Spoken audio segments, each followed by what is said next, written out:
नमस्कार, जय हिंद साथियों। एक बार फिर से आप सबका बहुत बहुत स्वागत है।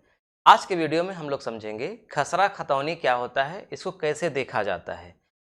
खतौनी में क्या क्या चीज़ें होती हैं जो हमें जाननी चाहिए, और खतौनी में जो भूमि दर्ज होती है, हेक्टेयर में लिखी जाती है, हम लोग उसको कैसे जान पाएंगे कि वो कितना है, मतलब बीघा कितना है, बिस्सा कितना है। तो आप वीडियो में पूरा देखिएगा, स्किप मत करिएगा, मतलब बढ़ा बढ़ा के मत देखिएगा। जब आप पूरा देखेंगे तो मैं आपको पूरी बात समझा पाऊंगा अच्छे से। जैसे हमने लिखा है 0.128 हेक्टेयर में कितना बीघा होता है, तो सिर्फ यही नहीं, इस तरह से जितनी भी चीज़ें लिखी जाएंगी खतौनी में, आप अपने हिसाब से बदल पाएंगे कि कितना बीघा या बिस्सा है। तो चलिए शुरुआत करते हैं। खसरा खतौनी कैसे देखा जाता है, एक एग्जाम्पल के माध्यम से हम आपको दिखाते हैं। कहाँ की खतौनी है, ये प्रयागराज की खतौनी है। खतौनी कैसे निकाली जाती है, पहले हम थोड़ा सा ये देख लेते हैं, फिर आते हैं इस पर कि कैसे इसमें जो लिखा गया है, जैसे 92 लिखा है, ये खसरा संख्या है। 649 लिखा है, ये खसरा संख्या है। 92 के आगे 0.1192, ये क्या है, क्षेत्रफल हेक्टेयर में है। और 649 के आगे 0.0599, और फिर दोनों को जोड़ करके 0.1791। तो टोटल ये कितनी ज़मीन है। लेकिन हम यहाँ तक पहुँचेंगे कैसे, उसके पहले हम थोड़ा सा देख लेते हैं। पहले हम लोग गूगल में सर्च करेंगे, अगर हम यूपी के हैं तो यूपी भूलेख, यूपी भूलेख, ये देखिए यूपी भूलेख को हमने क्या कर दिया, सर्च कर दिया। अब यूपी भूलेख में आपके सामने यहाँ पे देखिए हिंदी में लिखा है भूलेख, फिर हमें इस पर क्लिक करना है। मोबाइल से कर रहे हैं तो मोबाइल से, कंप्यूटर से कर रहे हैं तो कंप्यूटर से। फिर देखिए हमारे सामने क्या क्या चीज़ें आ गई। रियल टाइम खतौनी, खतौनी ब्रैकेट में अधिकार अभिलेख की नकल, सरकारी भूमि खोजे, रियल टाइम खतौनी, डैशबोर्ड उत्तर प्रदेश, बैंक बंधक डैशबोर्ड उत्तर प्रदेश, और ई परवाना डैशबोर्ड। यहाँ पर रियल टाइम खतौनी ये नई खतौनी है जो अपडेट हो रही है हर जगह। खतौनी की नकल देखें, तो हमें खतौनी की नकल देखना है, यानी खतौनी में कितनी ज़मीन है, हमें इस पर क्लिक करना है खतौनी की नकल में। फिर देखिए यहाँ पे inter captcha code, captcha code भरने के लिए कहेगा, यानी जो यहाँ पे लिखा है वही यहाँ हमें भरना है। तो क्या लिखा है, GGU L24, L24, जो भी लिखा रहेगा वही हम कैप्चा में भरेंगे। उसके बाद सबमिट कर देंगे। जैसे ही हमने सबमिट किया, हमारे सामने ये पेज खुला। इधर लिखा है जनपद, यहाँ लिखा है तहसील, यहाँ लिखा है ग्राम, फिर यहाँ लिखा है ग्राम का पहला अक्षर चुने। तो सबसे पहले हमें सिलेक्ट करना होगा हम किस जिले का देखना चाहते हैं। उसके पहले यहाँ देखिए लिखा गया है जो ग्राम यहाँ नहीं दिख रहे हैं उन सभी ग्रामों की रियल टाइम खतौनी में देखा जा सकता है। तो हमें किस जिले का देखना है, मान लीजिए हमें प्रयागराज का देखना है या कहीं का भी देखना है, क्योंकि ये यूपी का खुला है। आप अपने यहाँ खुलेंगे तो आप बिहार के हैं तो बिहार का भूलेख देखेंगे तो बिहार के जितने ज़िले हैं वो सारे आ जाएंगे। क्योंकि यूपी का हम मान लीजिए प्रयागराज का हमको देखना है, तो हम जाएंगे प्रयागराज में। मान लीजिए यहाँ पे मिल गया ये प्रयागराज। अब हमने प्रयागराज पे क्लिक किया। फिर प्रयागराज में हमको कौन सी तहसील का देखना है, 1 2 3 4 5 6 7 8, 8 तहसीलें दिख रही हैं यहाँ पे। इन 8 तहसीलों में कौन सी तहसील का देखना है, मान लीजिए हमको देखना है मेजा का। अब जब मेजा का हमने क्लिक कर दिया तो मेजा तहसील में जितने ग्राम हैं वो सारे यहाँ पे आ जाएंगे, सबकी लिस्टिंग आ जाएगी। ये देखिए जिस भी ग्राम का आपको देखना है, मान लीजिए आपको देखना है बसहारा का, आप यहाँ पे क्लिक करेंगे तो यहाँ पे क्या लिखा गया, दिस विलेज इज इन चकबंदी, यानी यह गांव चकबंदी में है। यानी अभी ये फिर से यहाँ की जो ज़मीनें हैं उनकी चकबंदी हो रही है, इसलिए खतौनी में दर्ज नहीं है, इसलिए इस गांव का आपको नहीं दिखेगा। तो जो गांव चकबंदी में है, चकबंदी चल रही है, उस गांव का नहीं दिखेगा, जो चकबंदी में नहीं है वही दिखेगा। तो यहाँ पे काफ़ी गांव चकबंदी में हैं। अब जो चकबंदी में नहीं है वही दिखेगा, तो इसीलिए मैंने अलग से स्क्रीनशॉट ले लिया था जो गांव दिख रहा था आपको दिखाने के लिए। अब हम फिर से बैक हो जाते हैं और आते हैं अपने जो हमने स्क्रीनशॉट लिया था यहाँ पे। ठीक है, तो देखिए तहसील मेजा प्रयागराज। अब जिनका नाम है मैंने नाम को उनका ब्लैक कर दिया क्योंकि ठीक नहीं है दिखाना ना किसका दिखा रहे हैं हम। आप समझिए यहाँ पे नाम रहता है, पता रहता है। यहाँ पे देखिए लिखा है श्रेणी 1 का भूमि जो संक्रमणीय भूमिधरों के अधिकार में हो। अगर असंक्रमणीय लिखा है इसका मतलब वो सरकारी जमीन है, संक्रमणीय है तभी वो किसी किसान की है, तो उस किसान का यहाँ पे नाम रहेगा, गाँव का नाम रहेगा। फिर उसके बाद यहाँ पे देखिए ये खसरा। अब आपको बताते हैं खसरा क्या होता है और खतौनी। ये पूरी आप जो देख रहे हैं चित्र, ये खतौनी है। खतौनी के अंदर खसरा होता है। खसरा बोलते हैं गाटा को। इसको बोलते हैं गाटा को। जैसे मान लीजिए हमारे पास खेत है, एक खेत ये है, एक खेत ये है। अब दो जगह खेत हैं, इसका मतलब हुआ कि हमारे पास दो गाटे हैं, दो चक हैं। तो उन चकों का नाम होता है। पूरे गांव में जितने भी खेत होते हैं सबका नामकरण किया जाता है, उसी नाम से पहचान होती है उसकी। उसी नाम से हम नक्शे में देख पाएंगे कि किस नंबर का खेत कहाँ पर है। तो मान लीजिए ये जो गाटा है इसका नाम है 92, और ये जो गाटा है इसका नाम है 649, और किसी एक ही व्यक्ति का है ये दोनों। एक जगह है गांव में 92 नंबर पर, एक जगह है 649 नंबर पर। क्योंकि दोनों एक ही मालिक का है, इसलिए जब एक मालिक का नाम खोजा गया तो पूरी एक ही खतौनी आ गई और ये दोनों गाटे क्रम से आ गए। और प्रत्येक गाटे के सामने जो लिखा है वो रकबा लिखा है, यानी प्रत्येक गाटा कितने क्षेत्रफल का है। जैसे जो 92 नंबर का था वो 0.1192 हेक्टेयर है, ये वाला इतना हेक्टेयर है। फिर लास्ट में नीचे टोटल लिखा रहेगा कितने गाटे हैं, तो देखिए 2 गाटे हैं। 3 गाटे रहेंगे तो 3 लिखा रहेगा, और फिर इनको जोड़ करके अंत में लिखा रहेगा कि जितने भी गाटे हैं वो सब मिला करके कितने हैं, यानी कितना रकबा है, कितने गाटे हैं प्लस कितना रकबा है। ये वाला जो कॉलम है जहां पे लिखा है आदेश, जो आदेश लिखा है, आदेश का मतलब होता है कि जब कोई भी अपनी जमीन को बेचता है या खरीदता है तो यहाँ पर जैसे ही दाखिल खारिज होती है वो आदेश चढ़ जाता है। दाखिल खारिज का मतलब कि पुराने जो जिन्होंने बेचा है उनका नाम कट करके जो खरीद रहे हैं उनका नाम खतौनी में शो करने लगे। तो इस प्रक्रिया को तुरंत नहीं किया जाता है। यूपी में तो 6 साल में नई खतौनी बनती है। इसका मतलब कि जैसे मान लीजिए अभी खतौनी अपडेट हुई 2024 में, तो अब इसके बाद अपडेट कब होगी, 6 साल बाद, यानी कि 2030 में। तो अब मान लीजिए कि 2025 में कोई भी व्यक्ति खेत खरीदेगा तो उसका नाम यहाँ शो करेगा आदेश में। यहाँ लिखा रहेगा, जैसे मान लीजिए कि एक्स नाम का व्यक्ति वाई नाम के व्यक्ति से खरीद रहा है, तो लिखा रहेगा कि एक्स नाम का व्यक्ति वाई व्यक्ति से जिसकी ज़मीन इतनी थी उसकी इतनी ज़मीन में सिर्फ इतनी ज़मीन को खरीदा है, उसकी चौहद्दी ये है, इतनी तारीख को, और ये आदेश किया जाता है। ऐसे लिखा रहेगा पूरा डिटेल में। और ये कब तक लिखा रहेगा, 2030 तक, क्योंकि ये खतौनी अपडेट होगी 6 साल के बाद। तो जैसे ही 2030 में नई खतौनी अपडेट होगी तो ये पूरा जो आदेश है वो एकदम ब्लैंक हो जाएगा, सादा हो जाएगा। और यहाँ पर जो पुराने व्यक्ति का नाम था विक्रेता का, उसका नाम कट करके क्रेता का नाम आ जाएगा जिसने खरीदा है। यानी 6 साल के पहले वो यहाँ नाम रहेगा जिन्होंने खरीदा है। 6 साल का मतलब चूंकि खतौनी 6 साल में अपडेट होती है। अब मान लीजिए 2029 में कोई खरीदे तो अगले ही साल यहाँ अपडेट हो जाएगी। बात समझ में आ रही है।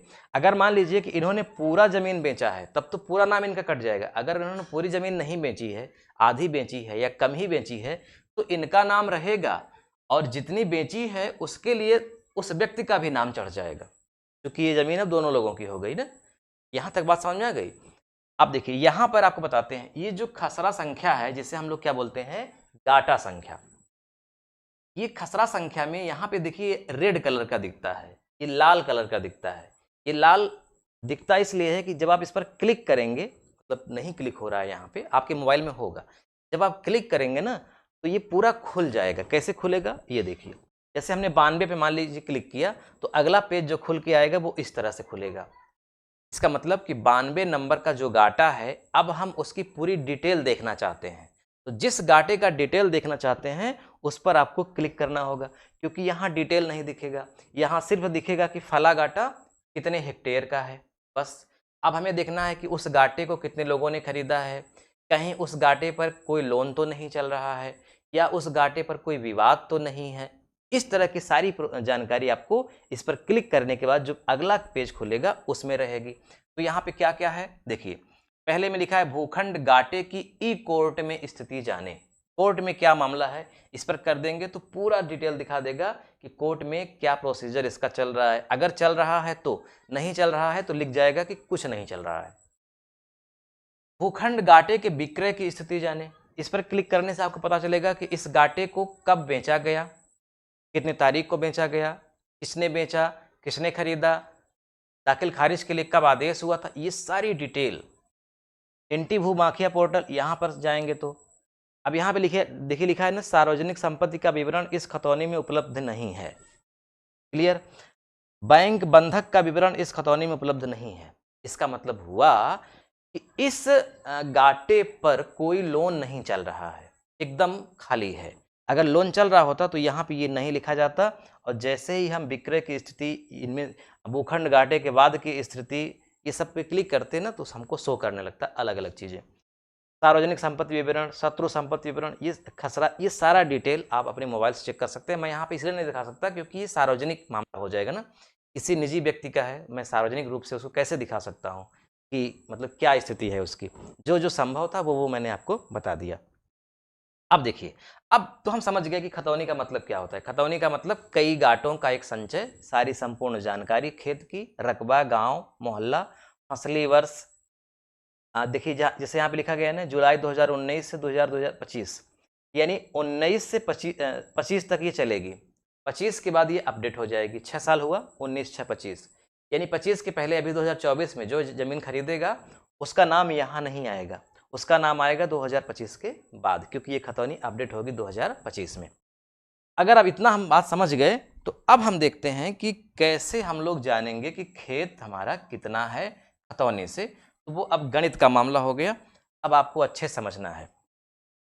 जैसे हमें मान लीजिए देखना है 92 नंबर का गाटा जो है 0.1192, 0.1192, ये क्या है? हेक्टेयर। ये देखिए छोटे में लिखा गया है हेक्टेयर। हेक्टेयर का मतलब होता है कि आप उसमें अगर 10,000 का गुणा करेंगे तो वर्ग मीटर बन जाएगा, सीधा सीधा।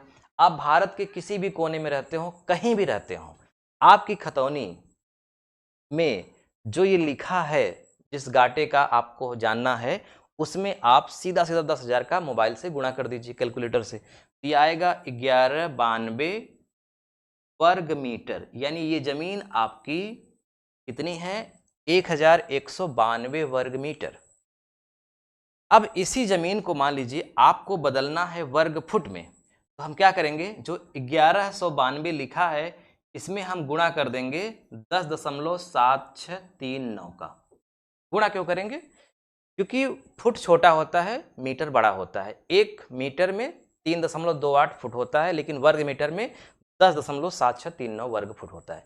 1 मीटर बराबर 10.7639 वर्ग फुट, इसलिए जितना वर्ग मीटर है उसमें हम इसका गुणा करेंगे। तो 1192 में गुणा करिए 10.7639, कितना आया? 12,830। 12,830 दशमलव में कुछ और है, छोड़िए उसको। 12,830 वर्ग फुट, वर्ग फुट। तो आया 12,830 वर्ग फुट। ये आप कहीं भी हो, पूरे हिंदुस्तान में कहीं भी हो, किसी भी जिले में, सब जगह सेम है।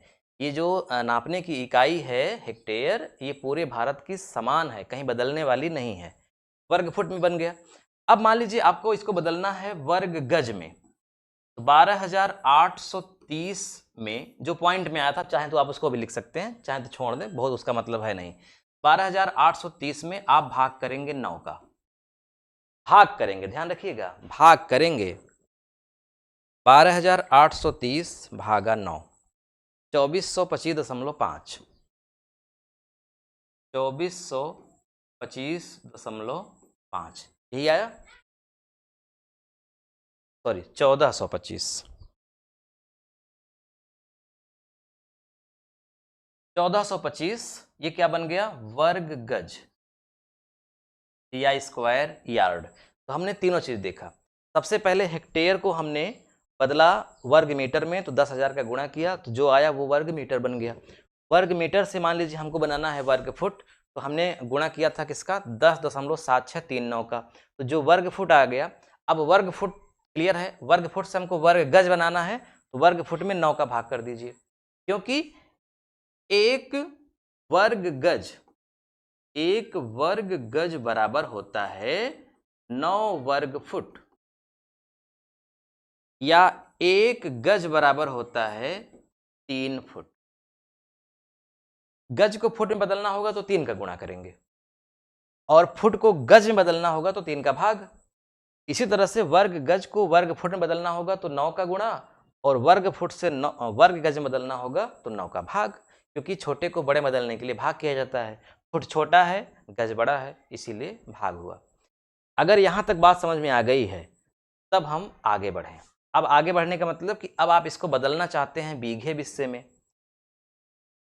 है ना, बीघे में बदलना चाहते हैं, तो 1192 वर्ग मीटर आया है। 1192 वर्ग मीटर। ये जमीन जितनी है पूरे हिंदुस्तान में समान है, कहीं न छोटी है न कहीं बड़ी। लेकिन बीघा और बिस्सा क्या होता है, लोकल नाप होती है जो हर जगह बदल जाती है। बीघा बिस्वा, उदाहरण के लिए जैसे हम लोग अपने से लट्ठा बना लेते हैं, तो वो लट्ठा 92 इंच का भी हो सकता है, 94 इंच का, 99 इंच का, वो तो अपनी सुविधा के अनुसार वो करते हैं हम लोग। तो लट्ठा क्या है, लोकल नाप है। जरीब क्या है, लोकल नाप है। लेकिन इससे मीटर कहीं नहीं बदलता, पूरे भारत में मीटर की लंबाई सेम होती है, वो कहीं नहीं बदलती, इसीलिए ये भी नहीं बदलेगा। लेकिन बीघा बिस्सा बदलता है, जिसका मतलब हमें जानना है कि हमारे यहाँ बीघा कैसे चल रहा है, बिस्वा कैसे चल रहा है। तो जैसे मैं प्रयागराज के बारे में बता रहा हूँ, तो प्रयागराज का जो बीघा है वो है 2280, 2280 वर्ग मीटर का, और बिस्वा है 114 वर्ग मीटर। प्रयागराज की बात कर रहा हूँ, अगर आप प्रयागराज के होंगे तो याद रख लीजिए, एक बीघा 2280 वर्ग मीटर और एक बिस्वा 114 वर्ग मीटर। अगर आप प्रतापगढ़ के हैं तो 2530 वर्ग मीटर का बीघा है और 126.5 वर्ग मीटर का बिस्वा है। ऐसे ही अलग अलग है, आप अपने लेखपाल से, पटवारी से पूछेंगे तुरंत बता देगा वो। अब मान लीजिए हमें इसको बदलना है बीघा में, तो जो 1192 है वर्ग मीटर, अगर हम इसमें 2280 का भाग करेंगे तो 1 से कम आ जाएगा, यानी कि पॉइंट में आ जाएगा, क्योंकि ये 1 बीघा तो है ही नहीं। कम से कम 2280 वर्ग मीटर होगा तब ना 1 बीघा होगा। ये तो 1192 वर्ग मीटर ही है, तो मतलब 1 बीघा से बहुत कम है। तो हम इसको बिस्सा में बदलें, 114 का भाग करें, 114। अगर ध्यान रखिएगा बीघे में भी आप बदलेंगे ना तो पॉइंट में आएगा, फिर उसमें आप 20 का गुणा करेंगे तो बिस्सा बन जाएगा, क्योंकि 1 बीघा में 20 बिस्सा होता है। लेकिन हम जान रहे हैं कि ये तो यार 1 बीघा भी नहीं है, 1192 वर्ग मीटर है, तो क्यों हम इसे बीघा में बदलें, पॉइंट में आएगा, हमेशा सीधा बिस्सा में बदलते हैं। 114 का हमने भाग किया, इसमें 1192 में, 1192 भागा 114, 1045 आया, 10.45 बिस्वा, यानी 10.5 बिस्वा ये जमीन है, आधा बीघा। ये मैंने क्या बताया, एक गाटे की स्थिति बताई हमने, ये वाला 92 वाला। ऐसे ही आप 649 वाले का भी निकाल सकते हैं अलग अलग। अगर आप चाहें तो एक साथ पूरा निकाल सकते हैं, जो 0.1791 है, 0.1791, 0.1791। ये क्या है, टोटल, मतलब पहला वाला घाटा दूसरा वाला घाटा दोनों को जोड़ दिया गया है। अब आप इसमें 10,000 का गुणा कर दीजिए तो आएगा 1791 वर्ग मीटर, वर्ग मीटर हो गया। अब 1791 में आप 114 का भाग कर दीजिए तो क्या बन जाएगा, ये टोटल बिस्वा बन जाएगा। 1791 भागा 114, 1571, 15.71 बिस्वा, यानी 15.5 बिस्वा। पहले वाला घाटा कितना था, 10.5 बिस्वा, ये 15.5, इसका मतलब 10, 5, 15। जो सेकंड वाला था वो लगभग 5 बिस्सा था। आप चाहें तो उसको अलग से भी निकाल सकते हैं, सेकंड वाले को देखिए 0.0599 है, 0.0599 में हम 10,000 का गुणा करेंगे तो आएगा 599। अब 599 में हम 114 का भाग कर दें, कर दीजिए, 599 में 114 का भागा 114 तो 5.25, 5.25 बिस्सा आया, 5.25। तो 10.5 बिस्सा वो, 5.25 बिस्सा ये, टोटल जोड़ दिए थे तो कितना आया 15.71, यानी लगभग 15.16 बिस्सा। तो अलग अलग भी निकाल के जोड़ सकते हैं या एक साथ भी जोड़ सकते हैं, वो आपकी सुविधा के अनुसार होगा। एक आवश्यक सूचना है आपके लिए, एक हमारा नया चैनल है जिसका नाम है न्यू इंडिया मैथ। अभी 433 लोगों ने उसको ज्वाइन किया है, यानी कि सब्सक्राइब किया है। 24 वीडियो मैं अपलोड कर चुका हूँ। इसमें मैं पढ़ाता हूँ संपूर्ण गणित। संपूर्ण गणित में अंक गणित, बीज गणित एवं रेखा गणित का संपूर्ण चैनल है न्यू इंडिया मैथ। इस चैनल की लिंक आपको इस वीडियो के डिस्क्रिप्शन में मिल जाएगी। आप वहाँ से क्लिक करके डायरेक्ट उस चैनल में हमारे पहुँच जाएंगे। और अगर आप चाहें तो कुछ ना करें, सीधा यूट्यूब पर सर्च करिए न्यू इंडिया मैथ, ये इस तरह से आ जाएगा। इसको सब्सक्राइब कर लीजिए, घंटी चालू कर लीजिए।